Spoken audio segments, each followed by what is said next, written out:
ಅಣ್ಣ ಅಣ್ಣ ಅರ್ಜುನಣ್ಣ ಯಾರದಾರಿ ಮನೆಯಲ್ಲಿ?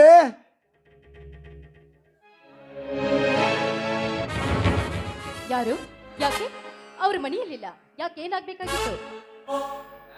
ಯಾಕಿಲ್ಲಮ್ಮ ಅವ್ರೆ, ಮೊನ್ನೆ ಹೊಲ ಹೊಡಕತ್ತೆ ನಗ ಓದಿದ್ದೆ, ಕೊಟ್ಟು ಬರ್ಬೇಕತ್ತೆ ಬಂದಿದ್ದೀನಿ. ಅರ್ಜುನಣ್ಣ ಇಲ್ಲವಾ? ಅದಕ್ಕೆ ಮನೆಯೊಳಗೆ ಹೊತ್ಕೊಂಡು ಬರೋದ? ಛೀ, ವಯಸ್ಸಾಗಿದೆ, ಅಷ್ಟು ಬುದ್ಧಿ ಬೇಡ್ವಾ?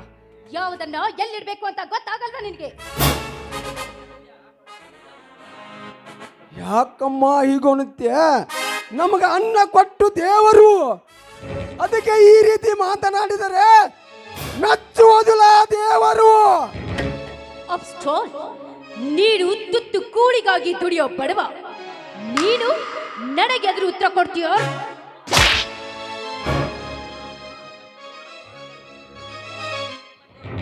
ಅಮ್ಮ, ಶ್ರೀಮಂತರಿ ಮನೆಯಲ್ಲಿ ಹುಟ್ಟಿದರು, ತಿನ್ನುವುದ ಒಟ್ಟಿಗೆ ಅಣ್ಣನೇ. ಬಡವರ ಮನೆಯಲ್ಲೇ ಹುಟ್ಟಿ ಚಪ್ಪರದಾಗ ಬೆಳೆದರು, ತಿನ್ನುವುದ ಒಟ್ಟಿಗೆ ಅಣ್ಣನೇ. ಯಾಕೆ ಇದ ಭೇದವ? ನನಗೆ ಎದುರು ಉತ್ತರ ಕೊಡ್ತೀಯ?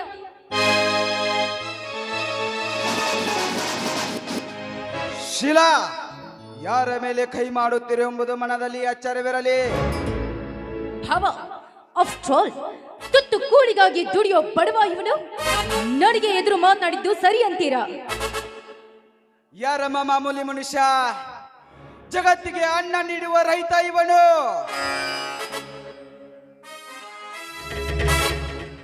ಒಕ್ಕಲಿಗ ಒಕ್ಕದಿದ್ದರ ಬೆಕ್ಕುವುದು ಜಗವಲ್ಲ ಅಂತಾರೆ. ನೀನೇನಾದರೂ ಈ ರೈತನನ್ನ ಎದುರು ಹಾಕಿಕೊಂಡ್ರ ಹೊಟ್ಟೆಗೆ ಅನ್ನ ತಿನ್ನುವ ಬದಲು ಮಣ್ಣ ತಿನ್ನಬೇಕಾದೀತು. ಹುಷಾರ್. ಅಂದ್ರೇನ್ ಭಾವ, ನಂದೆ ತಪ್ಪು ಅಂತೀರಾ? ನೀನು ಅಷ್ಟೇ ಅಲ್ಲಮ್ಮ, ಈ ರೈತನಿಗೆ ಎದುರಾಗಿ ನಮ್ಮನ್ನಾಳುವ ಸರ್ಕಾರವೇ ಬಂದರೂ ಸರಿ, ಅದಕ್ಕೆ ಎದೆ ಕೊಟ್ಟು ನಿಲ್ಲುತ್ತಾನೆ ಈ ಅರ್ಜುನ. ಅಂತದ್ರಲ್ಲಿ ನೀನ್ಯಾವ ಮಹಾ? ಹೋಗ್ಬಿಡು ಅರ್ಜುನಣ್ಣ, ಏನೂ ತಿಳಿಯದೆ ತಪ್ಪು ಮಾಡಿದ್ದಾಳೆ ನೋಡಮ್ಮ. ಇನ್ನ ಮೇಲೆ ಯಾವತ್ತೂ ಇಂಥ ತಪ್ಪು ಮಾಡಬಾರದು. ನೋಡು ಬಸಪ್ಪ, ನೀನೇನು ಬೇಜಾರು ಮಾಡ್ಕೋಬೇಡ. ಈ ನಗವನ್ನ ವಜ್ರಮಟ್ಟಿ ಮುದುಕಪ್ಪ ಬೇಡಿದ, ಹೋಗುವಾಗ ಅವರ ಮನೆಗೆ ಕೊಟ್ಟು ಹೋಗ್ಬಿಡಪ್ಪ. ಆಯ್ತಣ್ಣ, ನಾನು ಕೊಟ್ಟು ಹೋಗಿ ಬರ್ತಿದ್ದೀನಿ.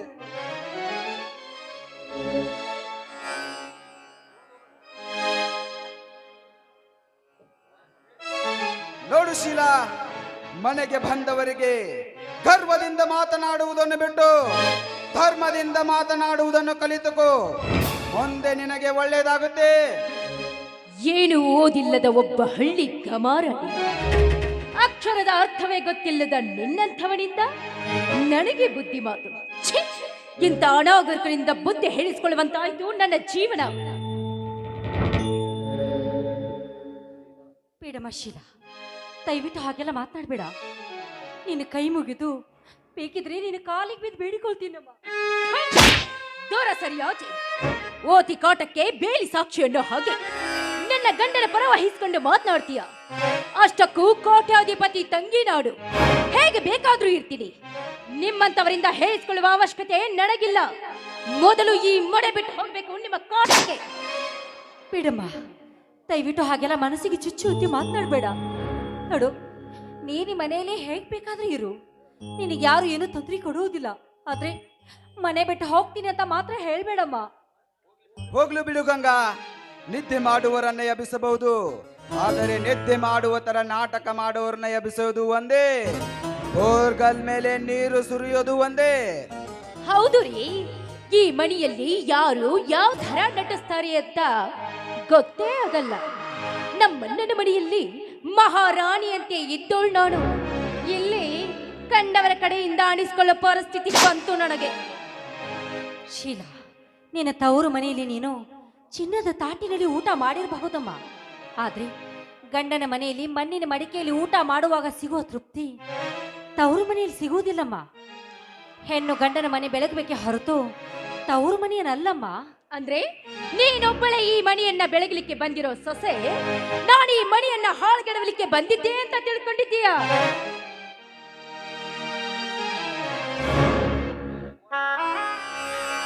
ಏನಮ್ಮ, ಏನಾಗಿದೆ?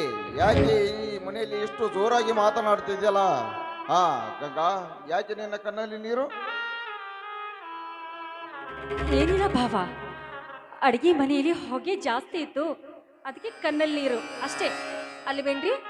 ಹೌದಣ್ಣ, ನಾನು ಹೊಲಕ್ಕೆ ಹೋಗ್ಬೇಕು, ಬೇಗನೆ ಊಟಕ್ಕೆ ರೆಡಿ ಮಾಡುವಂತ ಗಂಗಾಗೆ ಹೇಳಿದೆ.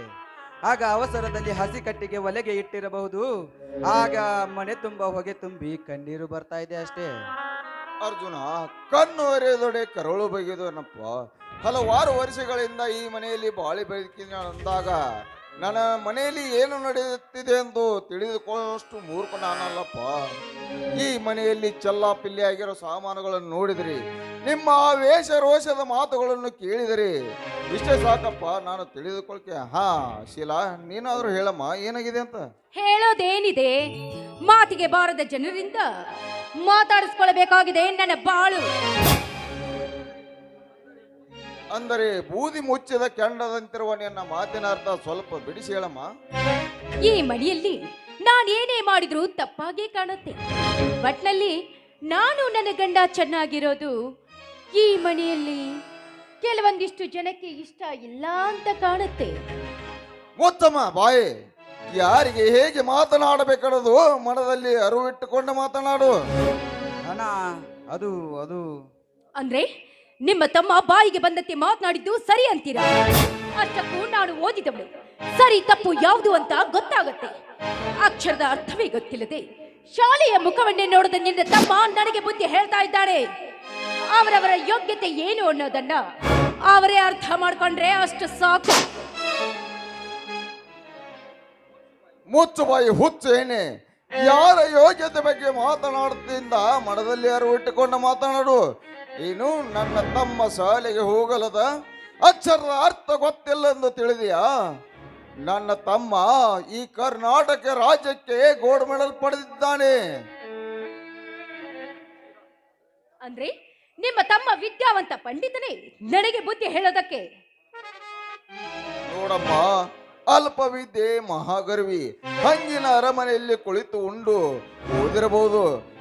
ಇಷ್ಟು ಓದಿದಕ್ಕೆ ಇಷ್ಟು ಡಿಗ್ರಿಯಿಂದ ಮಾತಾಡ್ತೀ ಅಂದ ಮೇಲೆ ಗುಡಿಸಲಲ್ಲಿ ಕುಳಿತು ಅಂಬಲಿ ಉಂಡು ಇಡೀ ಭಾರತ ಸರ್ಕಾರವನ್ನೇ ಆಳುತ್ತಿದ್ದಾನೆ ಈ ನನ್ನ ತಮ್ಮ. ಅವನು ಕರ್ನಾಟಕ ರಾಜ್ಯಕ್ಕೆ ಗೋಲ್ಡ್ ಮೆಡಲ್ ಪಡೆದಿದ್ದಾನೆ ಈ ನನ್ನ ತಮ್ಮ ಅಂದಾಗ ಅವನೆಷ್ಟು ಜಿಗಿದು ಮಾತಾಡಬಲ್ಲ. ಬಲ್ಲವರು ಹೇಳಿದ್ದಾರೆ, ಗುಣನಡತೆಯಲ್ಲಿ ನೋಡಂತ.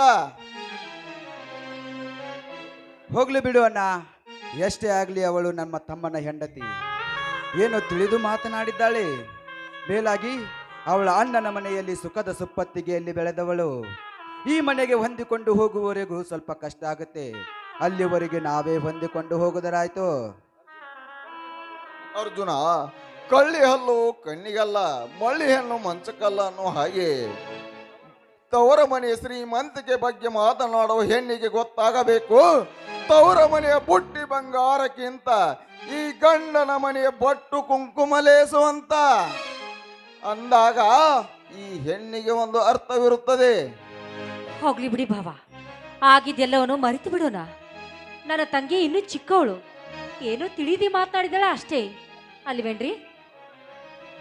ಹೌದಣ್ಣ, ತಪ್ಪು ಮಾಡೋದು ಮನುಷ್ಯನ ಸಹಜ ಗುಣ. ಆದರೆ ಅದನ್ನ ತಿದ್ದಿ ಬುದ್ಧಿ ಕಲಿಯೋಕೆ ಒಂದು ಅವಕಾಶ ನೀಡೋದು ನಿಮ್ಮಂತ ಹಿರಿಯರಾದ ಲಕ್ಷಣ. ಅರಿತು ನಡೆದರೆ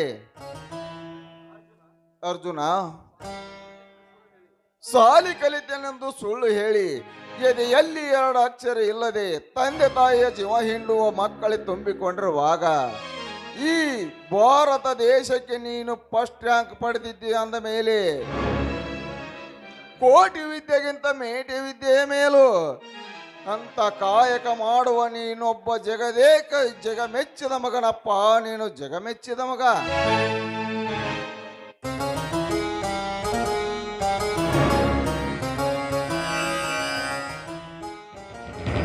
ಅಣ್ಣ, ಅಣ್ಣ ಯಾಕೆ ಎಲ್ರು ಒಂಥರ ವಿಚಾರ ಮಾಡ್ಕೊಂಡು ನಿಂತಿರಲ್ಲ? ಯಾಕೆ ಏನಾಗೈತೆ? ಶೀಲಾ ಏನಾಗೈತೆ ಅಂತ ನೀನಾದ್ರೂ ಹೇಳು. ಬನ್ರಿ, ಕಾಮಿ ಹಂಗ ಮಾಡಿ ಸ್ವಾಮಿ ಹಂಗ ಕುಂತ್ಕೊಳ್ಳೋ ಈ ಜನರ ಮಧ್ಯೆ ಬಾಳೋದಕ್ಕಿಂತ ನಾವು ಬೇರೆ ಮನೆ ಮಾಡೋದೇ ಒಳ್ಳೆಯದು. ಇಲ್ಲಾಂದ್ರೆ ನೀವಿಲ್ಲೇ ಇರಿ, ನಾನಂತೂ ನಮ್ಮ ಅಣ್ಣನ ಮನೆಗೆ ಹೋಗ್ತೀನಿ. ಏನಂತೀರಾ? ಇಲ್ಲ, ಏನಾಗೈತೆ ಅಂತ ನೀನಾದ್ರೂ ಬಿಡಿಸಿ ಹೇಳು. ನೋಡು ಶಂಕರ್, ನಿನ್ನ ಹೆಂಡತಿಗೆ ಬುದ್ಧಿ ಹೇಳಲು ಹೋದರೆ ಗುದ್ದಾಡನು ಬಾ ಅನ್ನುತ್ತಿದ್ದಾಳೆ. ಹಿರಿಯರೆಂಬುದು ಮರೆತು ಮಂಗನಂತೆ ಮಾತನಾಡುತ್ತಿದ್ದಾಳೆ. ನೀನಾರು ಸ್ವಲ್ಪ ತಿಳಿಸಿ ಹೇಳು ಶಂಕರ್. ನೋಡ್ದಿಯಾ ಶಂಕರ್, ನಿಮ್ಮ ಅಣ್ಣ ಮಾತಾಡೋದನ್ನ ಇಷ್ಟಾದ ಮೇಲೂ ಇನ್ನೂ ನಾನು ಈ ಮನೆಯಲ್ಲಿರೋ ಸರಿ. ಅಣ್ಣ, ಎಲ್ರು ಒಟ್ಟಾಗಿ ನನ್ನ ಹೆಂಡತಿಗೆ ದ್ವೇಷ ಮಾಡೋದು ಸರಿಯಲ್ಲ. ಅಷ್ಟಕ್ಕೂ ನನ್ನ ಹೆಂಡತಿ ಏನ್ ಮಾಡ್ದಂತ ದ್ವೇಷ ಮಾಡ್ತಾ ಇದ್ದೀರಿ? ನೋಡು ಶಂಕರ್, ನಿನ್ನ ಹೆಂಡತಿಯನ್ನ ದ್ವೇಷ ಮಾಡೋಕೆ ಅವಳು ನಮಗೆ ಮಾಡಿರುವ ಅನ್ಯಾಯವಾದರೂ ಏನು? ತಪ್ಪು ದಾರಿಯಲ್ಲಿ ತುಳಿತಿದ್ದೆಯಮ್ಮ, ಸರಿಯಾದ ದಾರಿಯಲ್ಲಿ ನಡೆ ಅಂದಿದ್ದೆ ತಪ್ಪಾಯ್ತಾ? ನೋಡಪ್ಪ ಶಂಕರ್, ಹೆಣ್ಣು ಮಕ್ಕಳ ಜಗಳದಲ್ಲಿ ಗಂಡಸರು ತಲೆ ಹಾಕಬಾರ್ದು. ಅದನ್ನೆಲ್ಲ ನೋಡಿಕೊಳ್ಳುವುದಕ್ಕೆ ಭಾವನವರಿದ್ದಾರೆ. ನೀನು ಒಳಗಡೆ ಹೋಗಪ್ಪ. ಶೀಲಾ, ನಿನ್ನ ಗಂಡನಿಗೆ ಊಟಕ್ಕೆ ಬಡಿಸಮ್ಮ. ಶಂಕರ್, ಅಂದರೆ ನಿನ್ನ ಮಾತಿನ ಅರ್ಥ? ಅಂದ್ರೆ ನಮ್ಮ ನಿನ್ನ ಮಾತನಾಡ್ತಾ ನೀವೆಷ್ಟೇ ನನ್ನ ಹೆಂಡತಿ ಕಷ್ಟಪಟ್ಟರು ಕೇಳ್ಕೊಂಡು ನಾನು ತಪ್ಪಿಗೆ ಬಿದ್ದಿರಬೇಕು ಅಂತ ನಿಮ್ಮ ಮಾತನಾಡ್ತಾ. ಚೆನ್ನಾಗಿದೆ ನಿಮ್ಮ ನಾಟಕ. ಮುಚ್ಚು ಬಾಯ್ ಶಂಕರ್. ಹೆಂಡತಿಯ ತಾಳಕ್ಕೆ ತಕ್ಕಂತೆ ಕುಣಿಯುವ ನೀನೊಬ್ಬ ಗಂಡಸ. ನಿಮ್ಮಂತವರು ಇರುವುದರಿಂದಲೇ ಅಣ್ಣ ತಮ್ಮರು ಒಟ್ಟಾಗಿ ಬಾಳುವುದು ಕನಸಿನ ಮಾತಾಗಿದೆ. ಅದಕ್ಕೆ ಬಲ್ಲವರು ಹೇಳಿದ್ದಾರೆ, ಗಂಡಿಗೆ ಹಠ ಇರಬಾರದು, ಹೆಣ್ಣಿಗೆ ಚಟ ಇರಬಾರದು ಅಂತ. ಅಣ್ಣ, ಈ ನಿಮ್ಮ ಮಾತು ಕೇಳ್ಕೊಂಡು ನನ್ನ ಹೆಂಡತಿಗೆ ದ್ರೋಹ ಬಗೆಗೆ ನನಗೆ ಇಷ್ಟ ಇಲ್ಲ. ನಿಮ್ಗೆ ಇಷ್ಟ ಇಲ್ಲ ಅಂದ್ರೆ ಹೇಳಿ, ನಾವೇ ಮನೆ ಬಿಟ್ಟು ಹೋಗ್ತೀವಿ. ಮನೆಗೆ ಹೋಗೋಣ. ಬೇಡಪ್ಪ, ಬೇಡ, ದಯವಿಟ್ಟು ಮನೆ ಬಿಟ್ಟು ಹೋಗ್ಬೇಡ. ನೀವು ಈ ಮನೆಯಲ್ಲಿ ಹೇಗೆ ಬೇಕಾದ್ರೂ ಇರಿ, ನಿಮಗೆ ಯಾರು ಏನು ಅನ್ನೋದಿಲ್ಲ. ಆದ್ರೆ ಮನೆ ಬಿಟ್ಟು ಹೋಗ್ತೀನಿ ಅಂತ ಮಾತ್ರ ಹೇಳ್ಬೇಡ. ಶೀಲಾ, ನೀನಾದ್ರೂ ಹೇಳಮ್ಮ. ಛೇ, ಇಂಥ ಮೊಸಳೆ ಕಣ್ಣೀರಿಗೆ ಬೆಲೆ ಕೊಡಲು ನಾನೇನು ಹುಚ್ಚೆಣ್ಣಲ್ಲ ರೀ. ಇಂಥ ನಾಟಕಕ್ಕೇನು ಕಮ್ಮಿ ಇಲ್ಲ.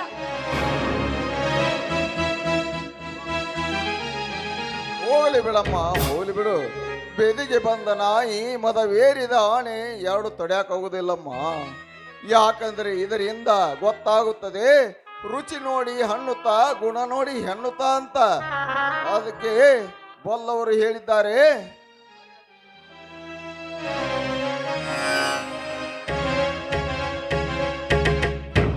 ಶಂಕರ್, ದಯವಿಟ್ಟು ಮನೆ ಬಿಟ್ಟು ಹೋಗಬೇಡಪ್ಪ, ದಯವಿಟ್ಟು ಮನೆ ಬಿಟ್ಟು ಹೋಗಬೇಡ. ಯಾಕಂದರೆ ಮದುವೆ ಆದ 3 ದಿವಸಕ್ಕ ಅಣ್ಣ ತಮ್ಮರನ್ನ ಬ್ಯಾರೆ ಮಾಡಿದ್ರು ಅಂತ ಈ ಮನೆತನದ ಮರ್ಯಾದೆ ಕಳಿಬೇಡಪ್ಪ. ದಯವಿಟ್ಟು ನಿನ್ನ ಕಾಲು ಬೀಳ್ತೀನಿ, ಒಳಗೆ ನಡೆ. ಅಣ್ಣ, 1000 ವರ್ಷ ಬಿದ್ದರೂ ಸಾವು ತಪ್ಪದು. 100 ವರ್ಷ ಇದ್ದರೂ ಅಣ್ಣ ತಮ್ಮಂದಿರು ಬೇರೆ ಬೇರೆ ಆಗೋದು ತಪ್ಪದು. ಅದಕ್ಕಾಗಿ ನಾನು ಈ ಮನೆಯಾಗಿರ್ಬೇಕಾದ್ರ ನಂದೊಂದು ಕಂಡೀಷನ್.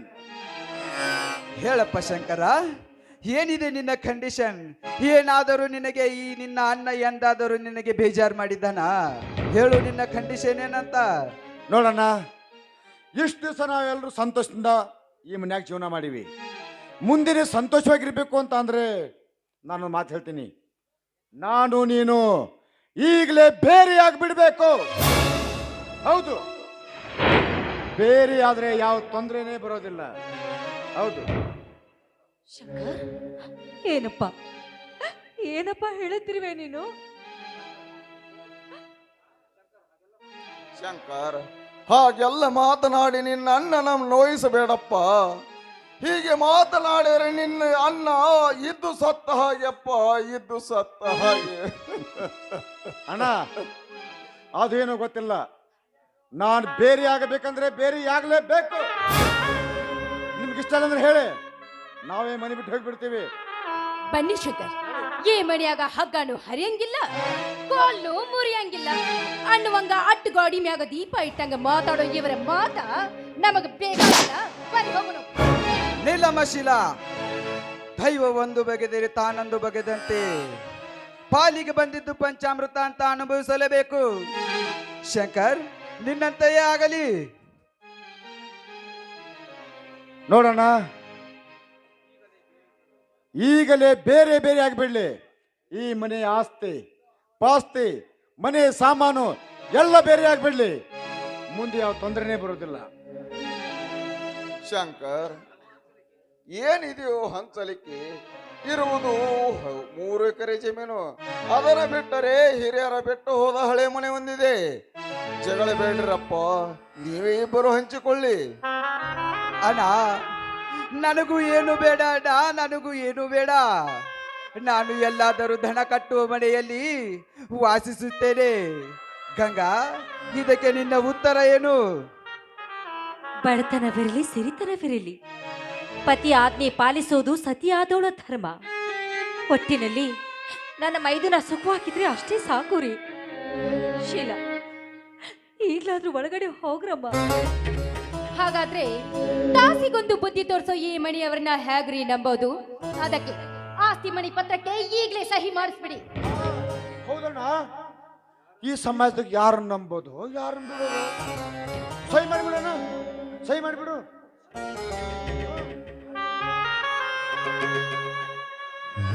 ನೋಡು ಶಂಕರ್,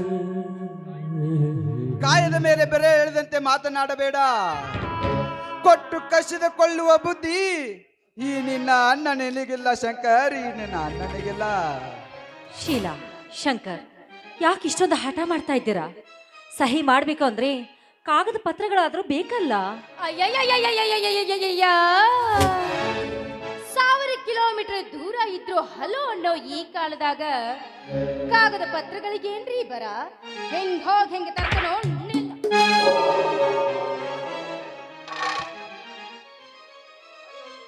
ಅಯ್ಯೋ ದೇವರೇ, ತಾಮ್ರದ ದುಡ್ಡು ತಾಯಿ ಮಕ್ಕಳನ್ನು ಕೆಡಿಸುತ್ತಂತೆ ಬಲ್ಲವರು ಹೇಳಿದ್ದಾರೆ.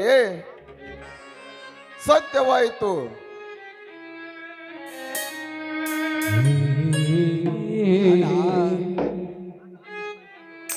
ಇಂಥ ಮಾತನಾಡಿ ನಿನ್ನ ಮಗನನ್ನು ಮನಸ್ಸನ್ನು ನೋಯಿಸಬೇಡ, ನೋಯಿಸಬೇಡ. ಅಡವಿಯಲ್ಲಿ ಗೇನು ಹೊಲವಿಲ್ಲದಿದ್ದರು, ಊರಲ್ಲಿ ಮನೆ ಇಲ್ಲದಿದ್ದರು, ಯಾರಾದರ ಮನೆಯಲ್ಲಿ ಜೀತ ಇದ್ದಾದರೂ ನಿನ್ನನ್ನು ಸಾಕಿಸಲು ಇದ್ದೇನಣ್ಣ. ಈ ರೀತಿ ಮಾತನಾಡಬೇಡ. ಹೌದು ಭಾವ, ನಿಮ್ಗೆ ಯಾವುದೇ ರೀತಿ ತೊಂದರೆ ಬಾರದಂತೆ ನಾವು ನೋಡಿಕೊಳ್ತೀವಿ ಭಾವ, ನೋಡಿಕೊಳ್ಳುತ್ತೇವೆ. ಅಣ್ಣ, ಅತ್ಗೆ ದೊಡ್ಡಣ್ಣ ನಮ್ಮ ಹತ್ರನೇ ಇರಲಿ. ಬೇಡಪ್ಪ ಶಂಕರ್, ಬೇಡ. ನಿನಗೇಕೆ ತೊಂದರೆ? ನಾನು ಎಲ್ಲಾದರೂ ಹೋಗಿ ನಾನು ಜೀವನವನ್ನು ಸಾಗಿಸುತ್ತೇನೆ. ಶಂಕರ್, ನಿನಗೊಂದು ಮಾತು ಹೇಳ್ತೀನಿ ಕೇಳು. ವಸ್ತಿಲ ದಾಟಿದ ಹೆಣ್ಣು, ಬೇಲಿ ಇಲ್ಲದ ಹೊಲ 2 ಹೆರವರ ಪಾಲಪ್ಪ. ಸರಿವಿ ಮಾಡುವ ಹಗ್ಗ ಗಂಡಸಿನ ಕೈಯಲ್ಲಿ ಇರಬೇಕು ವಿನ ಹೆಂಗಸಿನ ಕೈಯಾಗಲ್ಲಪ್ಪ, ಹೆಂಗಸಿನ ಕೈಯಾಗಲ್ಲ. ಸಾಕು, ಮುಗಿಸ್ರಿ, ಸಹಿ ಮಾಡಿ.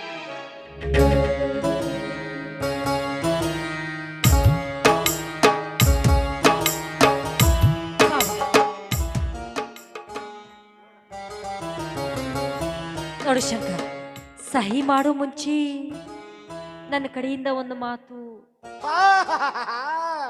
ಈ ಮನ್ಯಾಗ ಏನಿಟ್ಟಿರ? ದುಡ್ಡು ವಾಸುವೆ ಎಲ್ಲ ಇಟ್ಟಿರ? ಏನು ಇಲ್ಲ ಇಲ್ಲಿ.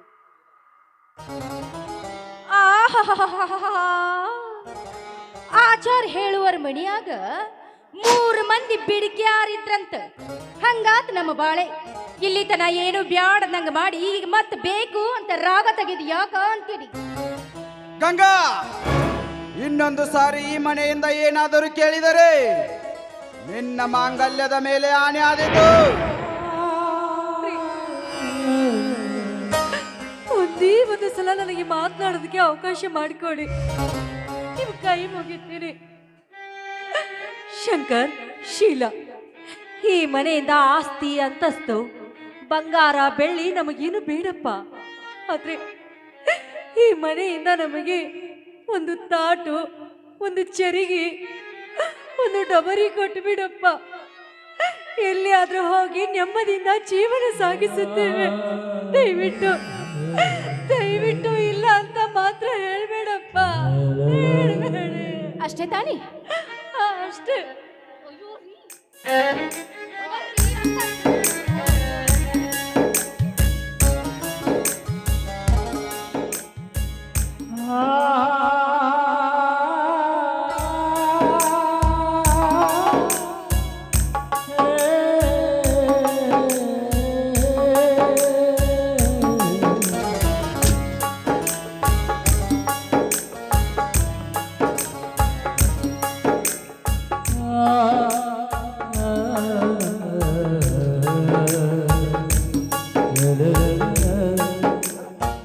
ಅಲ್ಲ ಶಿಲಾ, ಪಾಪ ರಸ್ತೆ ಮೇಲೆ ಹೋಗೋರು, ದೇವಸ್ಥಾನದಲ್ಲಿ ಮಲಗೋರು ಪಾಪ ಹೊಡಿದೆ ಯಾರಾದ್ರೂ ಕೊಳೆ ಮಾಡಿಬಿಟ್ರೆ ಪಾಪ ಅಣ್ಣ ಅತ್ತಿಗೆ ಜನ ಸಾದ್ರೆ ಕಸ್ತೂರಿ ಮತ್ತೆ ಯಾಕೆ ತಡ ಮಾಡ್ತೀರಿ? ಹೊಡೆ ಬಿಚ್ಕೊಳ್ಳಿ. ಈ ಬಾಳಲಿ ಶಾಂತಿಯಿರಲಿ, ಈ ಬಾಳಲಿ ಶಾಂತಿಯಿರಲಿ, ಬಿರುಗಾಳಿಯೇ ಬೀಸಿದೆ,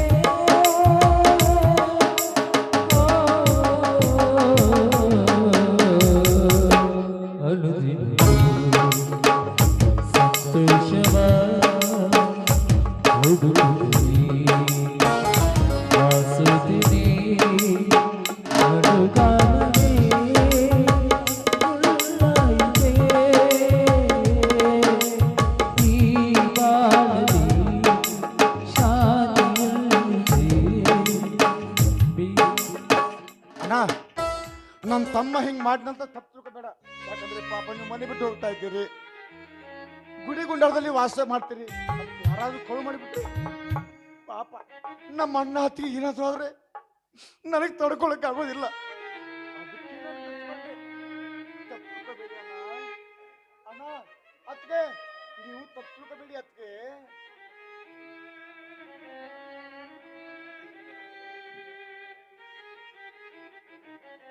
ಇವ್ರ ಮೈ ಮೇಲೆ ಅರಿಬದಾವಲ್ರಿ. ಎಷ್ಟೇ ಆಗಲಿ ನಮ್ಮ ಅಣ್ಣ ಮರದಿಂದ ಬದುಕ ಮೇಲೆ ಬಟ್ಟೆ ಇದೆ. ಬಿಚ್ಕೋರಿ.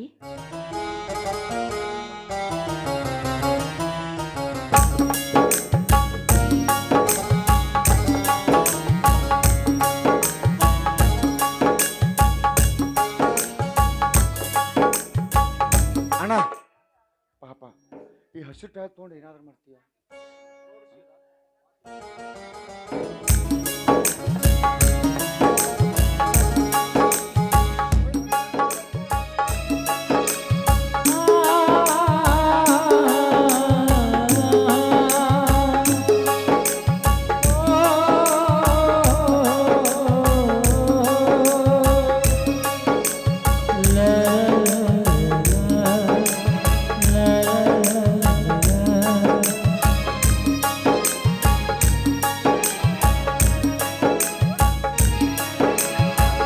ದೇವ ಮಂದಿರದಲ್ಲಿ ದೇವರು ಕಾಣಲಿಲ್ಲ, ನ್ಯಾಯ ಮಂದಿರದಲ್ಲಿ ನ್ಯಾಯವು ಸಿಗಲೇ ಇಲ್ಲ, ದೇವ ಮಂದಿರದಲ್ಲಿ ದೇವರು ಕಾಣಲಿಲ್ಲ, ನ್ಯಾಯ ಮಂದಿರದಲ್ಲಿ ನ್ಯಾಯವು ಸಿಗಲೇ ಇಲ್ಲ.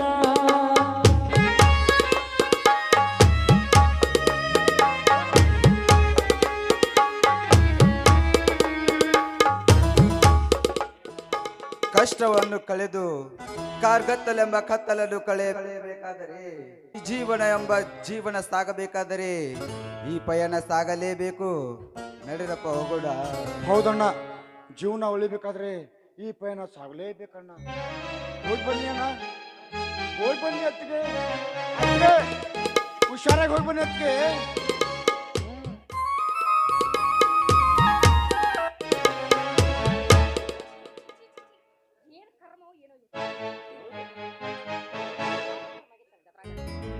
ಛೇ, ನೋಡಿದ್ರೇನ್ರಿ ನಿಮ್ಮ ಅಣ್ಣ ಅತ್ತಿಗೆ ಮಾಡೋ ನಾಟಕ ಎಂತದ್ದು ಅಂತ. ನೆಮ್ಮದಿಯಿಂದ ಬದುಕೋದಕ್ಕೆ ಬಿಡ್ತಿರ್ಲಿಲ್ಲ ಅಲ್ಲ. ಕ್ರೀಡೆಗಳು. ನಿನ್ನ ಮಾತಿನಂಗೆ ಅವ್ರೆಲ್ಲ ಹೊರಗಾಕಿ ಬಿಟ್ಟಿದ್ದೀನಿ. ಹೊಟ್ಟೆ ತಾಳ ಹಾಕ್ತಾ ಇದೆ. ಅಯ್ಯೋ ರೀ, ಅವ್ರನ್ನ ಹೊರಗೆ ಹಾಕಿದಕ್ಕಾಗಿ ಇವತ್ತು ನನಗೆ ಹೆಂಗ ಖುಷಿ ಆಗಾಕತ್ತೈತಿ, ಹೆಂಗಾಕತ್ತೈತಿ? ಬಾಳ ಖುಷಿ ಆಗಾಕತ್ತೈತ್ರಿ. ಅದ ಖುಷಿಗೆ ಮಣಿಯಾಗ ನಿಮಗಂತ ಹೇಳಿ ಸಿಹಿ ಮಾಡ್ತಾನೆ. ಇಬ್ರು ಸೇರಿ ಊಟ ಮಾಡೋಣ, ಬರ್ರಿ ಹೋಗೋಣ. ಊಟಕ್ಕಿಂತ ಮುಂಚೆ ಮುಂಚೆ ಸಂತೋಷ